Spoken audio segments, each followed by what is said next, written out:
Attorney, let's talk about Philippine-China relationship, especially with America. Anong impact ni Trump sa ating relation with China? How will it affect the economy? Well, siguro nakita na natin kung ano yung mga naglabasang mga reports about US-China relations. Nagkasundo na yung Amerika at saka sa China patungkol dito sa tariff wars. Itong malalaking mga pinataw na buwis ng Amerika sa China, gumanti ang China, nagpataw din ng malaking buwis sa mga produkto ng Amerika. Pero, tingnan nyo, nagkaroon na sila ng pag-uusap at naayos na nila yung kanilang problema. Friend na naman sila, best of friends na naman sila. Tuloy-tuloy ang kanilang negosyo. Wala naman silang gerang pinag-uusapan. Tayo ngayon, ang Pilipinas, pinatawan tayo ng 17 or 18% na taripa mga produkto natin. Yung representative natin, hindi ko na babanggitin kung sino yung in-appoint ng gobyerno.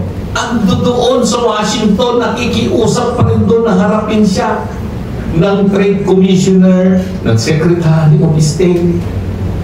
Hindi siya hinaharap ng Washington ng Amerika.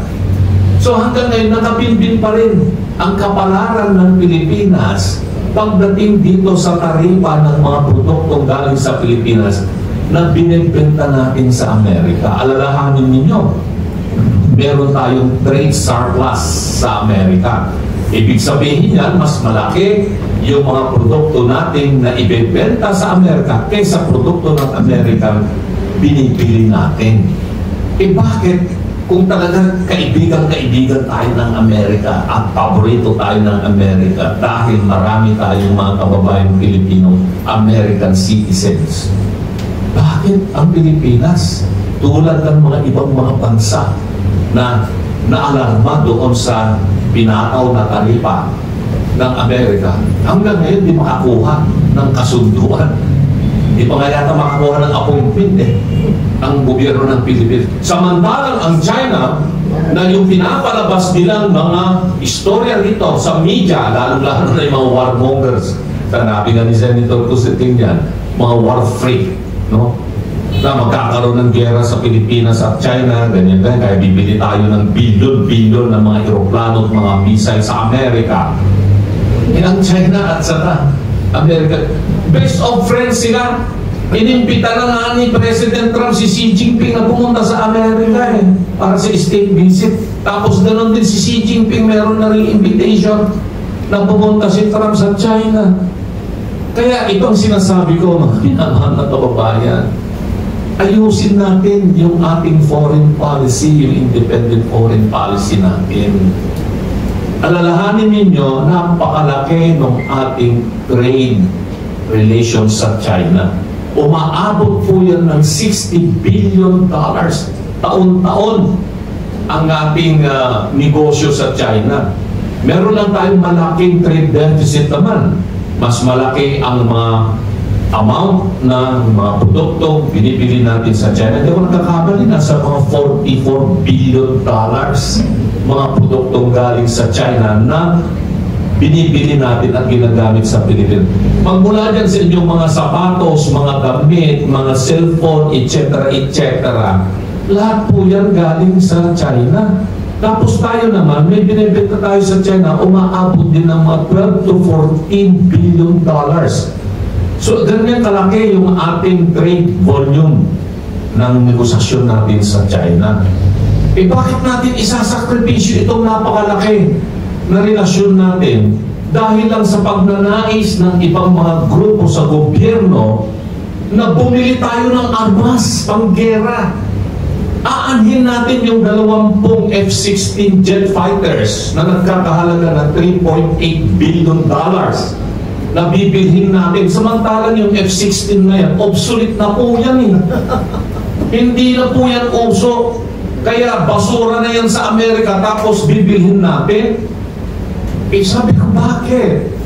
Kailangan ba ng Pilipinas yung aeroplano na yan? Ang maintenance niyan, yung mga pagtitraining ng mga tao, samantalang more than what? 60 million Filipinos nagugutom. Wala silang makain. Mahigit 20 million na kabataan ang naghihintay na sana magkaroon sila ng maayos na edukasyon. Gamitin na lamang po natin yung 3.8 billion na yan para sa ating mga kababayan. Tapos bibili pa tayo ng missile. No? Bibili tayo ng missile sa India, bibili pa tayo ng missile sa Amerika. Kanino yan gagamitin? Laban sa China. Nakita natin ang nangyari sa Pakistan at sa India lately. Ano yung nangyari? Aeroplano ng India, napakamodernong aeroplano ng India. O anong ginawa? Isang missile lang, dalawang missile lang. Bagsak yung aeroplano na yan.